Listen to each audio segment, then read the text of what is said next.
Hello everyone, welcome to my UPSC. ये UPHCSC GK general studies paper की test series हम regular करवा रहे हैं। इसमें 8 टेस्ट ऑलरेडी हो चुके हैं और जो 8 टेस्ट हो चुके हैं उनका पीडीएफ भी आपको क्वेश्चन आंसर का जो टेस्ट 8 है उसके नीचे लिंक मिल जाएगा डाउनलोड करने का, और ये जो टेस्ट 9 है इसका भी मिल जाएगा इस टेस्ट के नीचे, तो आप वहाँ जाके डाउनलोड कर सकते हैं।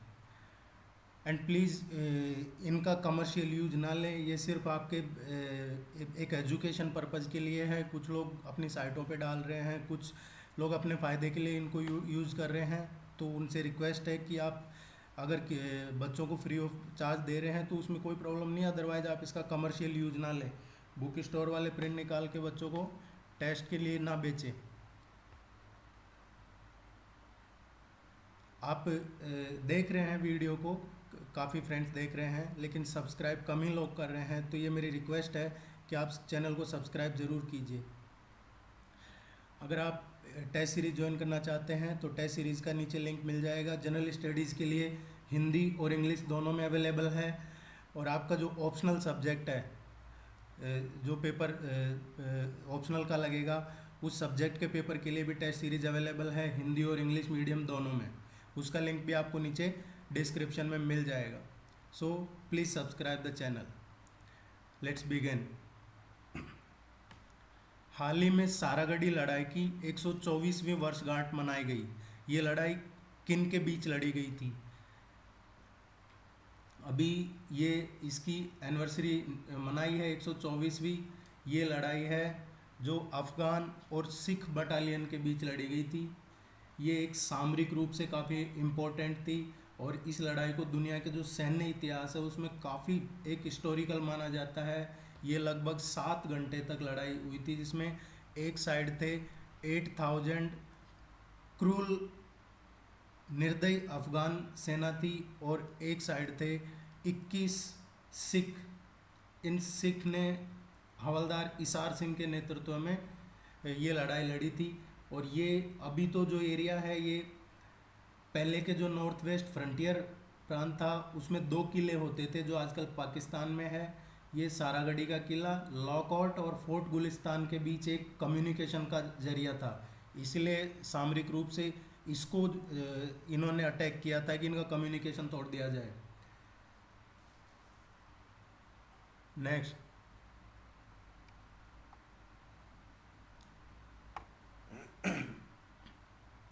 संयुक्त राष्ट्र विश्व पर्यटन संगठन ने हाल ही में किन 3 भारतीय गांवों को सर्वश्रेष्ठ पर्यटन गांव की श्रेणी में पुरस्कार हेतु नामित किया है?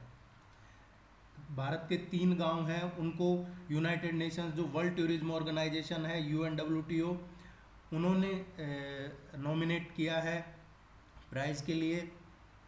और ये जो 3 गांव हैं, एक तेलंगाना का है पोचमपल्ली, मेघालय का कोंगथोंग, और मध्य प्रदेश का लदपुरा गांव। ये 3 गांव शामिल है इसमें। इसका करेक्ट आंसर डी होगा।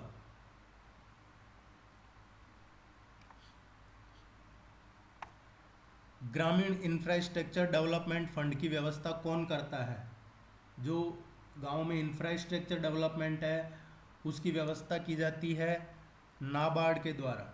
नाबार्ड करता है। और ये जो एक्चुअल में फंड है ग्रामीण इंफ्रास्ट्रक्चर डेवलपमेंट फंड, इसकी शुरुआत हुई थी 1995-96 में, और ये नाबार्ड द्वारा की गई है।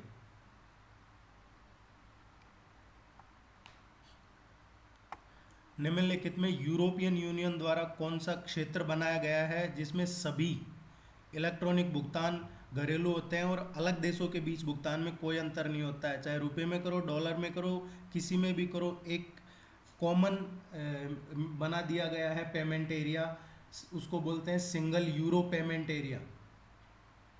ये एकल यूरो भुगतान क्षेत्र है। यूरोपीय देशों का संगठन है जिसमें केवल एक मुद्रा यूरो चलती है।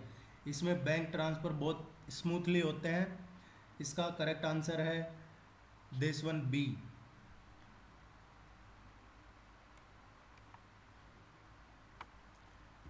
लक्षद वाला फॉर्मूला के अकॉर्डिंग निम्न में से कौन सा शहरी गरीबी का अनुमान लगाने के लिए स्वीकार किया जाता है? जो अर्बन पॉवर्टी है उसको अनुमान किससे लगाया जाता है? इसका करेक्ट आंसर होगा जो इंडस्ट्रियल लेबर है उनके लिए जो कंज्यूमर प्राइस है, उपभोक्ता मूल्य सूचकांक, उससे लगाया जाता है। इसका सही आंसर होगा फर्स्ट वन। भारत में पहली क्षेत्रीय ग्रामीण बैंक कौन सी है? पहली जो क्षेत्रीय ग्रामीण बैंक है इसकी स्थापना हुई थी 2 अक्टूबर 1975 को, और ये है प्रथमा बैंक। ये भारत का सबसे पुराना क्षेत्रीय ग्रामीण बैंक है, प्रथमा बैंक। और इस प्रथमा बैंक का हेडक्वार्टर कहाँ पे है? इसका हेडक्वार्टर है मुरादाबाद में।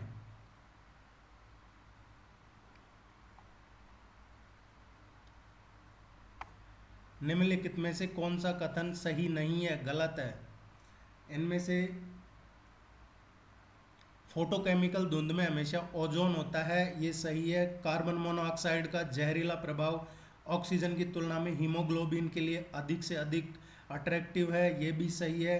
जो लीड ऑटोमोबाइल निकास का सबसे खतरनाक धातु एक पॉल्यूटेंट होता है, ये तीनों ही सही है। इनमें से कोई सा भी गलत नहीं है, इसलिए इसका करेक्ट आंसर होगा डी, कोई भी गलत नहीं है।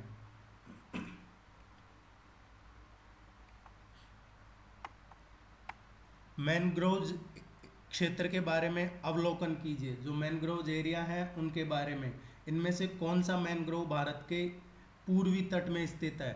जो ईस्टर्न तट है वहाँ पे कौन सा मैनग्रोव है? भीतरकनिका, पिचावरम, कुंडापुर। देखिए भीतरकनिका और जो पिचावरम मैनग्रोव है ये ईस्टर्न घाट में है, लेकिन जो कुंडापुर है, कुंडापुर ये वेस्टर्न घाट में है। कुंडापुर एक्चुअल में कर्नाटक में है, ये कर्नाटक में है, वेस्टर्न घाट में। सो फर्स्ट एंड सेकंड इसका करेक्ट आंसर होगा।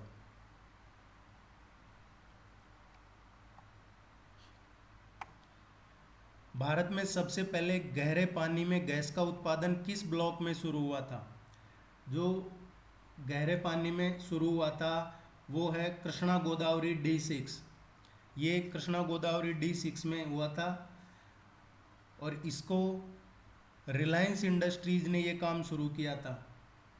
इसका जो उत्पादन है कृष्णा गोदावरी बेसिन का, ये D6 ब्लॉक में जो नेचुरल गैस का उत्पादन है, यहाँ पे नेचुरल गैस का उत्पादन किया है, और ये रिलायंस इंडस्ट्रीज ने किया है। तो ऐसा नहीं है कि रिलायंस अभी से गवर्नमेंट के लिए काम करते हैं, ये पहले भी प्रोजेक्ट्स पे काम करते रहे हैं, और ये 2009 में शुरू हुआ था।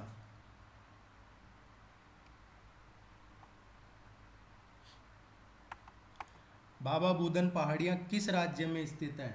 जो बाबा बुदन पहाड़ियाँ हैं ये चिकमंगलूर में है, और चिकमंगलूर है कर्नाटक में।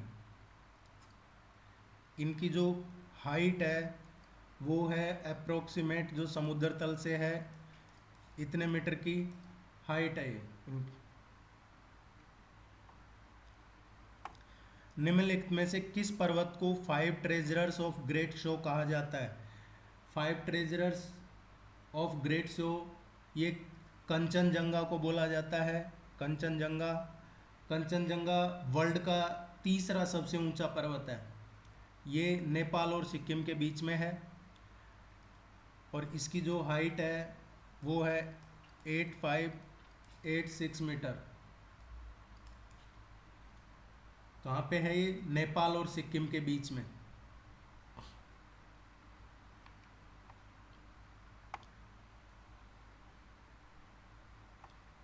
निम्नलिखित में से किस बंदरगाह को अरब सागर की रानी कहा जाता है?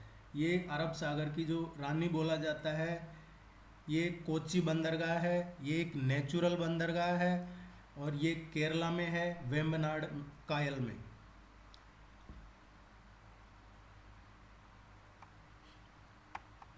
सुप्रीम कोर्ट के अनौपचारिक न्यायाधीश की नियुक्ति कौन करता है?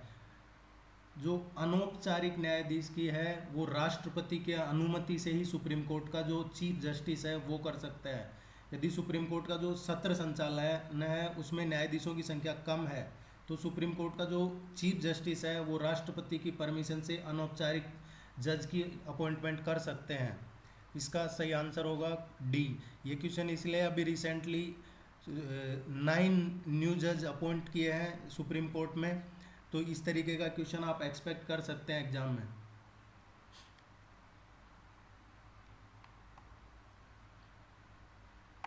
ग्लोबल 200 क्या है? ग्लोबल 200 है ये WWF के द्वारा संरक्षण के लिए जो 200 इको रीजन है उनकी लिस्ट है। जो इको रीजन्स हैं उनकी लिस्ट है 200 इको रीजन्स की, जो इकोलॉजिकली बहुत इम्पोर्टेंट है उनकी। देखिए आने वाले टाइम में है जो आपको ये फुल टेस्ट तो चलेंगे, लेकिन साथ में आपको अलग से आपका ICT है, एनवायरनमेंट है, करंट अफेयर है, और जो एजुकेशन रिसर्च है उससे टीचिंग वगैरह उससे रिलेटेड आपको अलग से सेपरेट टेस्ट करवाए जाएंगे, क्योंकि ज़्यादातर बच्चों को इनमें काफ़ी प्रॉब्लम्स आ रही है। तो आपको ये 10 अक्टूबर के बाद से आपको इन पे ज़्यादा टेस्ट करवाए जाएंगे। ये फुल लेंथ टेस्ट जो अभी चल रहे हैं ये तो चलते रहेंगे एग्ज़ाम तक, लेकिन बीच में आपको फुल ये सेपरेट टेस्ट भी मिलेंगे, ICT, एनवायरनमेंट, करंट अफेयर्स, आपके टीचिंग रिसर्च से रिलेटेड। तो आप सब्सक्राइब करके कर लीजिए चैनल को, ताकि आपको नोटिफिकेशन मिल जाएगा। भारत के सबसे पुराने trade union all India trade union की स्थापना किस वर्ष की गई थी? ये all India trade union Congress की स्थापना हुई थी 1920 में। ये बॉम्बे में इसकी स्थापना की गई थी। इसकी स्थापना हुई है 31 अक्टूबर 1920 को, और इसके पहले अध्यक्ष कौन थे? लाला लाजपत राय इस संगठन के पहले प्रेसिडेंट थे।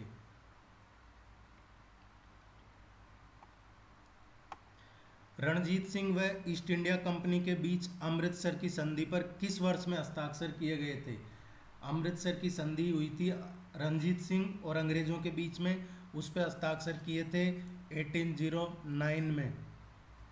और इस संधि से ही जो रणजीत सिंह की विस्तारवादी नीतियों पर अंग्रेजों ने नियंत्रण किया था, इसलिए अंग्रेजों ने संधि की थी। अनुशीलन समिति का मुख्यालय किस स्थान पर स्थित है? अनुशीलन समिति का जो मुख्यालय है वो कलकत्ता में है, और इस अनुशीलन समिति की स्थापना कब हुई थी? 1906 में हुई थी।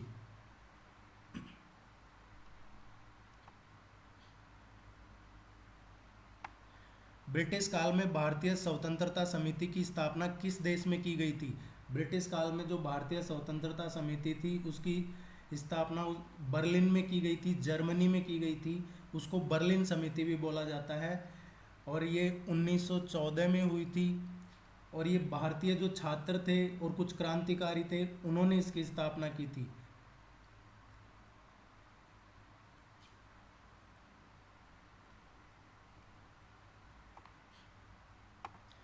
निम्नलिखित में से depressed classes mission of India की स्थापना किसने की थी? Depressed classes mission of India की स्थापना ये विट्ठल राम जी शिंदे ने की थी। अगर आपने नहीं पढ़ा हुआ है तो बहुत सारे लोग इसका BR अम्बेडकर करेंगे, लेकिन इसकी स्थापना विट्ठल राम जी शिंदे ने की थी, और इसकी स्थापना 1906 में की थी। इस मिशन का उद्देश्य क्या था? जो शोषित वर्ग के लोग हैं उनको एजुकेट करना था। अंतर्राष्ट्रीय साक्षरता दिवस कब मनाया जाता है? जो अंतर्राष्ट्रीय साक्षरता दिवस है ये 8 सितंबर को मनाया जाता है।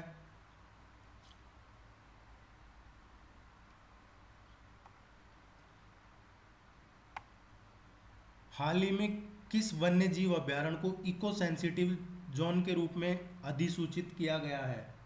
अभी रिसेंटली किया है, ये आसाम में है। जो पर्यावरण, वन और जलवायु परिवर्तन मंत्रालय है, ministry of environment, forest and climate change, इन्होंने जो दीपोर बील वन्यजीव अभ्यारण्य है आसाम में, इसको इको सेंसिटिव जोन के रूप में अधिसूचित किया है। यहाँ पे जलीय वनस्पति और जो एवियन जीव हैं वो बहुत ज़्यादा है। और ये जो दीपोर बिल असम की सबसे मीठे पानी की झीलों में से एक है, वहाँ पे है। और ये आसाम राज्य का एकमात्र रामसर साइट है। इसके साथ ही यहाँ पे जो वर्ल्ड लाइफ इंटरनेशनल द्वारा एक महत्वपूर्ण पक्षी क्षेत्र भी घोषित किया गया है। तो आपको ये ध्यान रखना है इसकी इम्पोर्टेंस कितनी है।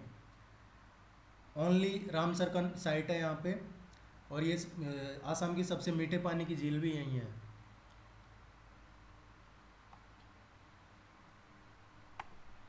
हाल ही में शोधकर्ताओं की एक टीम ने ग्रीनलैंड के तट पर एक निर्जन और अज्ञात द्वीप की खोज की है। इस द्वीप के संबंध में कौन सा स्टेटमेंट सही है?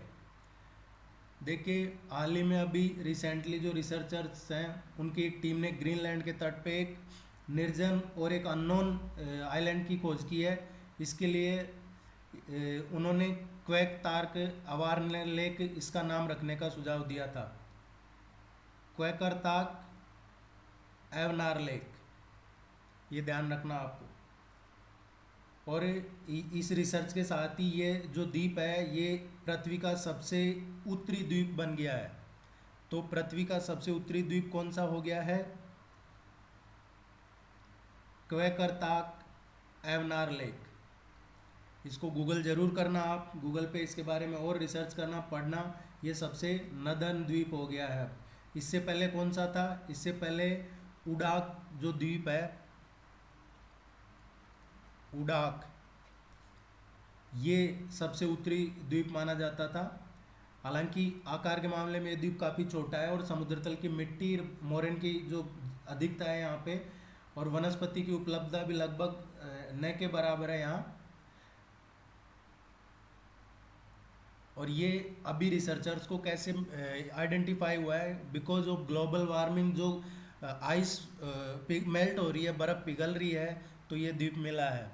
इसका आंसर होगा दोनों।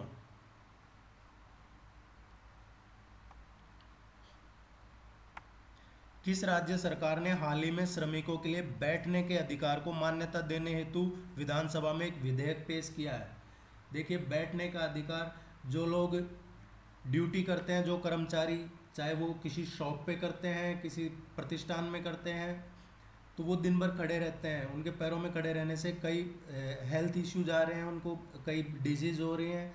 और कुछ साल पहले जो केरल गवर्नमेंट है, उन्होंने जो कपड़ा शोरूम के कर्मचारी है उनके लिए ये बैठने के अधिकार का मांग को 2018 में संशोधित किया था केरला गवर्नमेंट ने।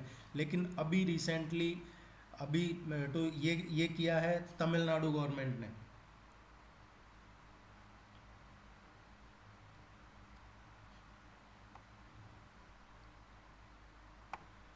संविधान के भाग 9 के अनुसार पंचायतें निम्नलिखित में से किन प्रदेशों में लागू नहीं है? ये जो पंचायती सिस्टम है ये कहाँ पे लागू नहीं है?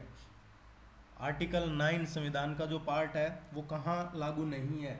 ये नागालैंड, मेघालय, मिजोरम, त्रिपुरा और आसाम का जो ट्राइबल एरिया है वो, और मणिपुर का जो हिल एरिया है वो इसमें लागू नहीं है। ये ऐसा नहीं है कि आसाम में नहीं है, आसाम के आदिवासी एरिया में नहीं है, और मणिपुर का जो हिल एरिया है वहाँ पे नहीं है।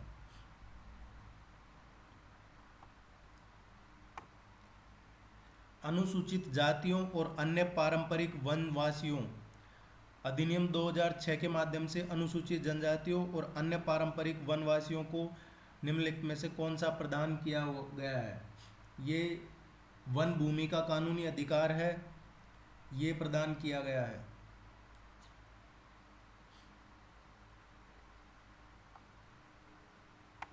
निम्नलिखित में से किस महिला को Forbes women Africa young achievers पुरस्कार देने की घोषणा की गई है? ये राबिया गूर को अभी ये 2021 का Forbes women Africa young achievers award दिया है। और जो राबिया गूर है ये भारतीय मूल की है।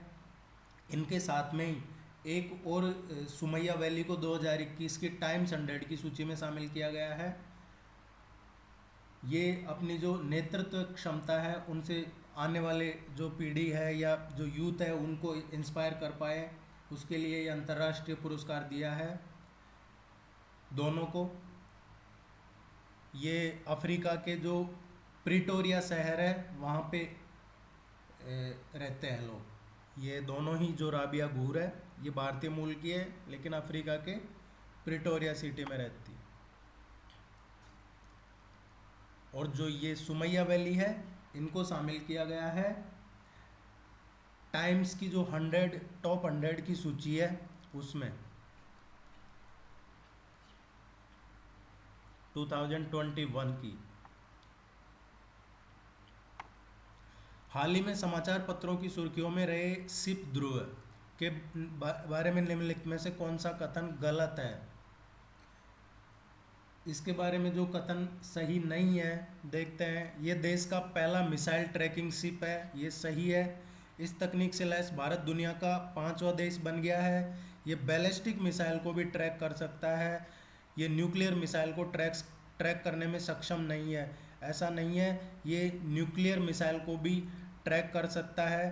तो इसका सही आंसर गलत कौन सा है? गलत डी है, ये न्यूक्लियर मिसाइल को भी ट्रैक कर सकता है। ये अभी लॉन्च किया है न्यूक्लियर बैलिस्टिक मिसाइल को ये ट्रैक करने वाला, ये भारत का पहला जहाज होगा। और इसके लॉन्चिंग के साथ ये जो इंडिया है इस टेक्निक का वर्ल्ड में 5th देश बन गया है। अभी ये टेक्निक किनके पास है? ये टेक्निक अमेरिका के पास है, फ्रांस के पास है, रूस के पास है और चाइना के पास है, और अब इंडिया के पास है। इस टेक्निक को जो इसका निर्माण किया है, इसमें जो टेक्नोलॉजी है टेक्निक उसका निर्माण किया है DRDO ने। इसका निर्माण DRDO ने किया है। और DRDO के साथ में और कौन सी एजेंसी रही है इसमें? NTRO। DRDO के साथ में जो NTRO है, राष्ट्रीय प्रौद्योगिकी अनुसंधान संगठन, नेशनल टेक्नोलॉजी रिसर्च ऑर्गेनाइजेशन, इन दोनों ने मिलके और इस शिप का निर्माण किया है। और साथ में इन्वॉल्वमेंट रहा है इंडियन नेवी का। तीनों के संयुक्त प्रयासों से ये तैयार किया गया है। अभी चर्चा में रहा है ये ट्रिब्यूनल्स। सुप्रीम कोर्ट ने इस पर काफ़ी स्ट्रिक्टली कहा है कि भाई जो ट्रिब्यूनल्स हैं उनमें वैकेंसी खाली है, आप उनमें वैकेंसी है जो उनको फिल कीजिए। और सुप्रीम कोर्ट ने इस पे सेंट्रल गवर्नमेंट को ऑर्डर किया था। उसके बाद में सेंट्रल गवर्नमेंट ने काम शुरू किया है, कुछ में किया है, कुछ में चल रहा होगा। किसी भी प्राधिकरण के आदेश को हाईकोर्ट में चुनौती दी जा सकती है। ये ट्रिब्यूनल्स की बात हो रही है। इनका कार्य क्षेत्र सामान्य अदालतों से अधिक होता है, ये सही नहीं है। इनका कार्य क्षेत्र है जो सामान्य अदालतों से अधिक नहीं होता है। सिविल कोर्ट का पावर तो होता है इनको, लेकिन इनका कार्य क्षेत्र सामान्य अदालतों से कम होता है। ये सिर्फ किसी खास विषय से जुड़े फैसले सुना सकते हैं। जैसे NGT है, नेशनल ग्रीन ट्रिब्यूनल, वो सिर्फ एनवायरनमेंट से रिलेटेड जो इश्यूज हैं उन पे अपने डिसीजन सुना सकते हैं। इस तरीके से जो डिफरेंट ट्रिब्यूनल्स हैं उनका एक विशेष विषय से जुड़े फैसले सुना सकते हैं।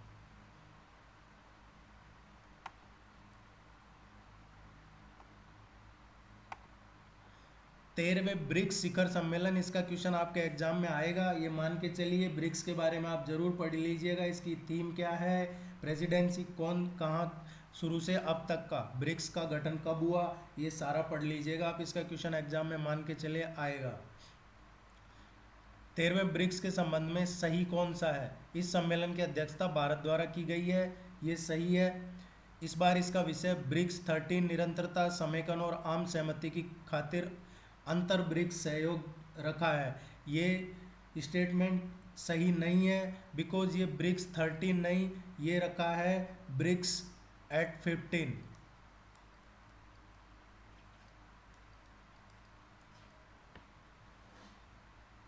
ये स्टेटमेंट सही नहीं है। इसमें दुनिया के जो सबसे 5 विकासशील देश हैं, भारत, रूस, चाइना, साउथ अफ्रीका, ब्राज़ील, ये हैं इसमें।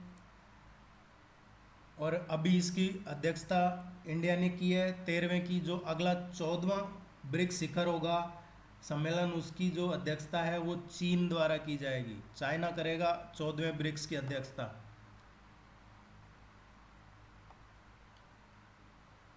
इसका जो करेक्ट आंसर है वो फर्स्ट स्टेटमेंट ही रहेगा, ये पहला ही सही है।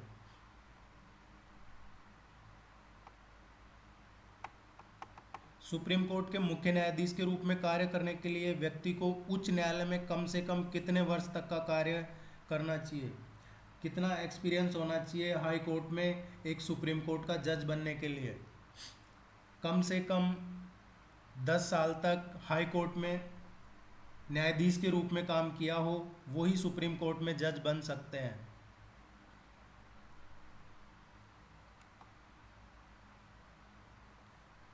लोकतंत्र को लोगों द्वारा और लोगों के लिए शासन किसने बताया है? ये अब्राहम लिंकन जो उन्होंने बताया है, जो अमेरिका के 16वें राष्ट्रपति थे, उन्होंने बताया है ये।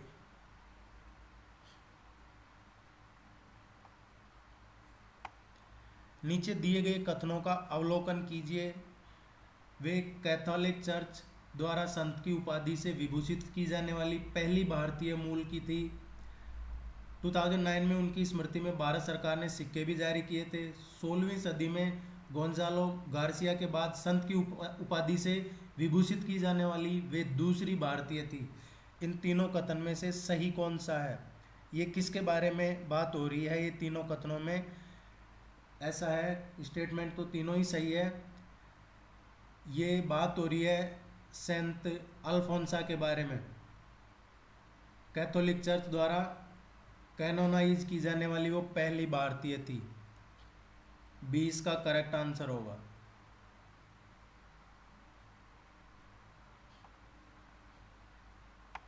न्यायिक समीक्षा की शक्ति भारत में किसके पास है?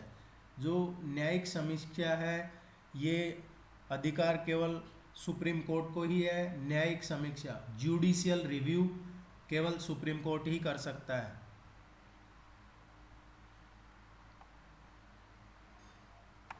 निम्नलिखित में से कौन सा मिलान सही नहीं है? गलत कौन सा है इनमें से? मैचिंग देखते हैं। चार्टर अधिनियम गवर्नर जनरल को अपनी परिषद को रद्द करने की शक्ति, ये सही है। चार्टर अधिनियम 1813 इंडियन रेवेन्यू के उपयोग के लिए प्रतिक्रियाएं, बिल्कुल इसमें जो ब्रिटिशर्स थे मिसयूज कर रहे थे। दादा भाई नारोजी ने भी बुक लिखी थी इस पे। भारतीय परिषद अधिनियम 1861 5वें सदस्य वायसराय की परिषद में शामिल किया गया था। ये सारे ही सही है। इनमें से कौन सा कोई भी गलत नहीं है, या कहें सही कौन सा है, तो ये सभी सही है।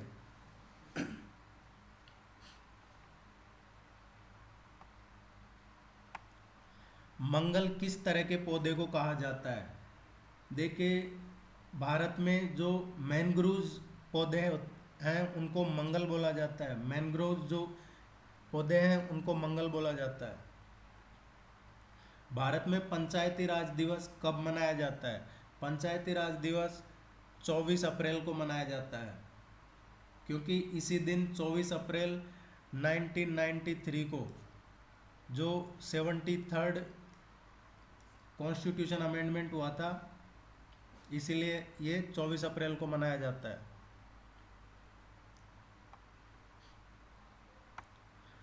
राष्ट्रीय हरित कोर का क्या उद्देश्य है? राष्ट्रीय जो हरित कोर है उसका उद्देश्य जो यूथ पॉपुलेशन है उनको एनवायरनमेंट, बायोडाइवर्सिटी से अवेयर करवाना है, उसके बारे में बताना है। युवाओं को पर्यावरण और पारिस्थितिकी के बारे में बताना है, इसका मेन मोटो। निम्नलिखित में से कौन सा कर अमीरों की तुलना में गरीबों पर अधिक बोझ डालता है? जो गरीबों पे ज़्यादा बोझ डालता है वो है प्रतिगामी कर। प्रतिगामी कर आमतौर पे कम सामर्थ्य वालों पर अधिक और अधिक सामर्थ्य वालों पर कम लगता है। आज के दौर में इसका सीधा उदाहरण मिलना तो मुश्किल है, लेकिन फिर भी कई ऐसे कर मिल जाएंगे जो ऐसे हैं।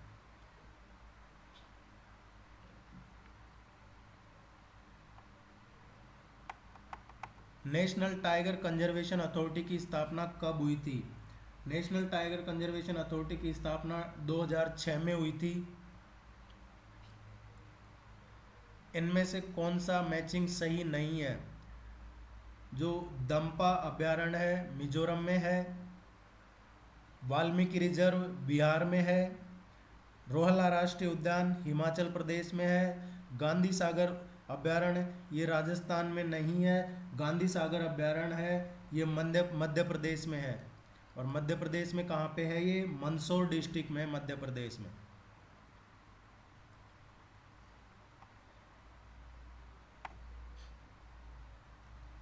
कोई वित्त विधेयक धन विधेयक है या नहीं, इसका निर्धारण कौन करता है? कौन डिसाइड करता है कि ये कोई वित्त विधेयक है जो धन विधेयक है या नहीं? ये आर्टिकल 110 इसमें इसका एक्सप्लेनेशन है, इसकी व्याख्या की गई है कि प्रत्येक वित्त विधेयक धन विधेयक होता है, लेकिन प्रत्येक धन विधेयक वित्त विधेयक नहीं होता है। कोई वित्त विधेयक धन विधेयक है या नहीं, इसका निर्धारण सिर्फ लोकसभा स्पीकर के द्वारा किया जाता है। और अभी लोकसभा स्पीकर कौन है? ओम बिरला जी हैं। भारतीय संविधान के किस भाग में लोक हितकारी राज्यों की अवधारणा है? जो लोक हितकारी राज्यों की जो अवधारणा है वो डीपीएसपी में है, directive principle of state policy, नीति निर्देशक तत्व के सिद्धांत इसमें है, ये आपको ध्यान रखना है। कार्यालय से त्याग पत्र देने वाले भारत के पहले प्रधानमंत्री कौन थे? जिन्होंने कार्यालय से त्याग पत्र दिया वो थे मोरारजी देसाई।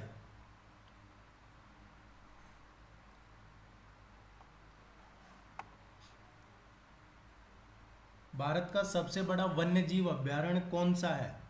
भारत का जो सबसे बड़ा वन्य जीव अभ्यारण्य है वो है ये गुजरात में है।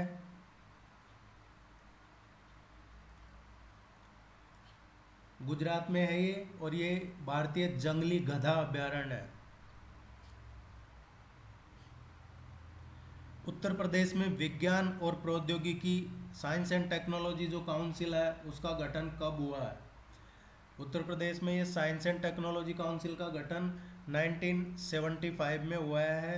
ये ध्यान रखना है आपको, क्योंकि अभी रिसेंटली प्राइम मिनिस्टर ने वहाँ पे अभी जो उनका विजिट था यूपी गए थे, उसमें साइंस एंड टेक्नोलॉजी के लिए कुछ और सेंटर्स का इनॉग्रेशन और अनाउंसमेंट किया है, इसलिए इस तरह के क्वेश्चन एक्सपेक्टेड हैं। निम्नलिखित में ब्रिटिश इंडियन एसोसिएशन का अध्यक्ष कौन था? जो ब्रिटिश इंडियन एसोसिएशन है उसकी स्थापना हुई थी लंदन में। इसकी स्थापना लंदन में हुई थी 1851 में। और जो राधाकांत देव है, राजा राधाकांत देव, ये राजा राधाकांत देव इसके अध्यक्ष थे ब्रिटिश इंडियन एसोसिएशन के, जबकि देवेंद्रनाथ टैगोर इस संगठन के सचिव थे। स्थायी बंदोबस्त के तहत जमींदार द्वारा एकत्रित किए जाने वाले जो टोटल रेवेन्यू है उसका कितना हिस्सा ब्रिटिश सरकार को दिया जाना था? ये परमानेंट सेटलमेंट की बात हो रही है। परमानेंट सेटलमेंट में 89% जो रेवेन्यू है स्थायी बंदोबस्त के तहत ब्रिटिश सरकार को दिया जाता था। और बेचारे जो जमींदार हैं जो मेहनत करते थे, जिनका सब कुछ लगता था, उनको उनके पास सिर्फ 11% ही दिया जाता था उनको, ताकि बस एक टाइम खाना खा सके वो। ये एक जुल्म की इंतहा बोलते हैं वो थी। और ये व्यवस्था किसने लागू की थी? Permanent settlement. इसके बारे में ज़रूर पढ़ना आप, जितने भी सेटलमेंट है ये 1793 में लॉर्ड कॉर्नवालिस ने लागू किया था परमानेंट सेटलमेंट।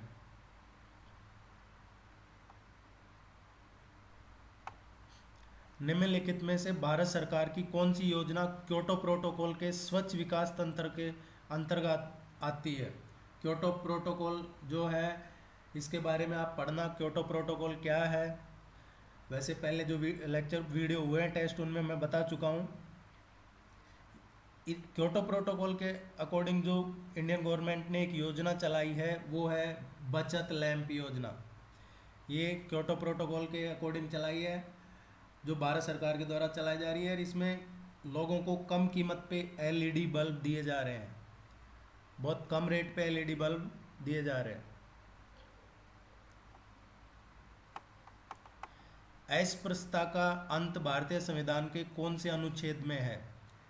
अस्पृश्यता, अनटचेबिलिटी, अनटचेबिलिटी आर्टिकल 17 में है। इसे और मजबूत करने के लिए संसद ने अस्पृश्यता निवारण अधिनियम भी पारित किया हुआ है 1955 में,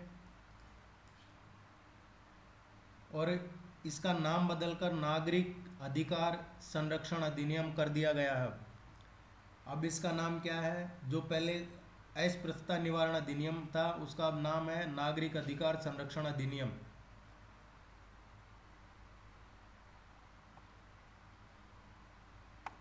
निम्नलिखित में से कौन सी पुस्तक जवाहरलाल नेहरू द्वारा नहीं लिखी गई थी? इनमें से कौन सी बुक है जो पंडित नेहरू ने नहीं लिखी थी?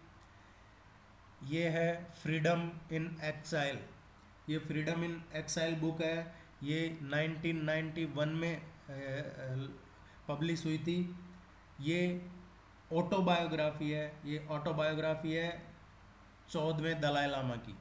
जो 14th दलाई लामा है उनकी ऑटोबायोग्राफी है। हाल ही में किस राज्य में भारत की सबसे बड़ी ओपन एयर फर्नरी का उद्घाटन किया गया है? ये अभी रिसेंटली जो उद्घाटन किया है ये उत्तराखंड के रानीखेत में किया है। रानीखेत में उद्घाटन किया है। इस फर्नरी में बड़ी संख्या में फर्न प्रजाति के पौधे हैं, जिनमें से कुछ राज्य के लोकल हैं, कुछ औद्योगिक इम्पोर्टेंस वाले हैं। और इसका ये जो योजना है 3 साल के लिए विकसित करेंगे इसको 3 साल के अंदर, और इसका जो संचालन है वो उत्तराखंड वन विभाग वो कर रहा है। और उत्तराखंड वन विभाग के साथ में ये Campa, compensatory afforestation fund management and planning authority,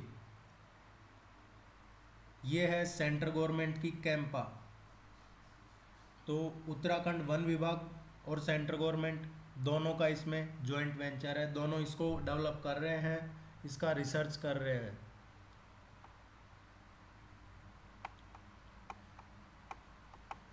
Atal space challenge 2021 के संदर्भ में कौन सा कथन सही है? ये अटल स्पेस चैलेंज 2021 में है जो यह रक्षा मंत्रालय के तहत डीआरडीओ की एक अनूठी पहल है। ये डीआरडीओ की नहीं है, ये सही नहीं है स्टेटमेंट। इसमें कक्षा 6 से 12 तक के विद्यार्थियों को डिजिटल युग से संबंधित अंतरिक्ष प्रौद्योगिकी की समस्याओं को हल करने के लिए एक मंच उपलब्ध करवाया जाएगा। ये स्टेटमेंट सही है। हाल ही में अभी रिसेंटली देखिए, पहले तो यह जानना आपको कि ये किससे रिलेटेड है। ये नीति आयोग ने इसको लॉन्च किया है, और इस मिशन के तहत जो आगे इसको डेवलप करेंगे, नीति आयोग ने इसको लॉन्च किया है। इसको जो पूरा देख रेख डेवलपमेंट का काम रहेगा वो रहेगा इसरो एंड सीबीएसई, इन दोनों का रहेगा। और ये एक कंपटीशन भी होगा इसमें, उस कंपटीशन में प्राइज़ भी मिलेगा। और इसका शुभारंभ अटल टिकरिंग लैबोरेटरीज स्पेस चैलेंज 2021 प्रतियोगिता का हो चुका है।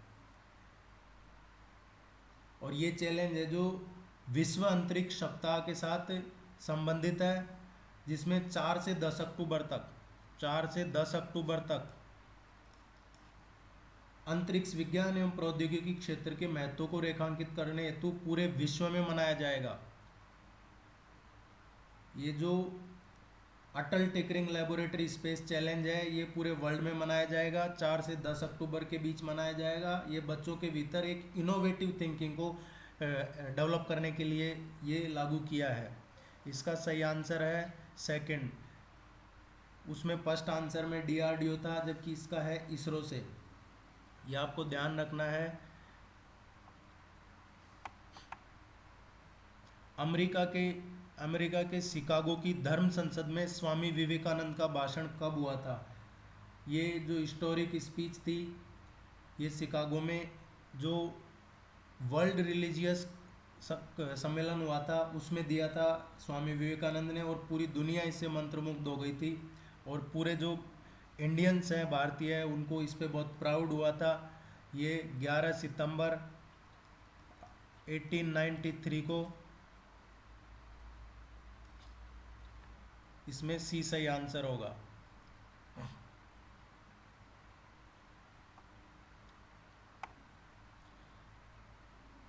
देखिए, जब भी प्राइम मिनिस्टर यूएन में विजिट करते हैं, उसके बाद जो एग्ज़ाम होती है उनमें या तो उनसे रिलेटेड क्वेश्चन आता है, यूएन से रिलेटेड क्वेश्चन आता है, या फिर ये स्वामी विवेकानंद जी का क्वेश्चन आता है एग्ज़ाम्स में। तो आप मान के चलिए इससे रिलेटेड कुछ ना कुछ क्वेश्चन आ सकता है करंट का। सुप्रीम कोर्ट द्वारा निषेध की रिट किसके खिलाफ जारी की जाती है? जो प्रोहिबिशन है रिट, वो किसके खिलाफ जारी की जा सकती है? देखिए, रिट है, कुछ मैंडेमास है, प्रोहिबिशन है, ये बंदे प्रत्यक्षीकरण एक रिट है, ये आप याद कर लेना, पढ़ लेना। ये न्यायिक या अर्ध न्यायिक अधिकारियों के खिलाफ ही ये प्रोहिबिशन की रिट जारी की जाती है। सो please subscribe the channel for latest other tests and wish you all the very best. Good luck. Thank you very much.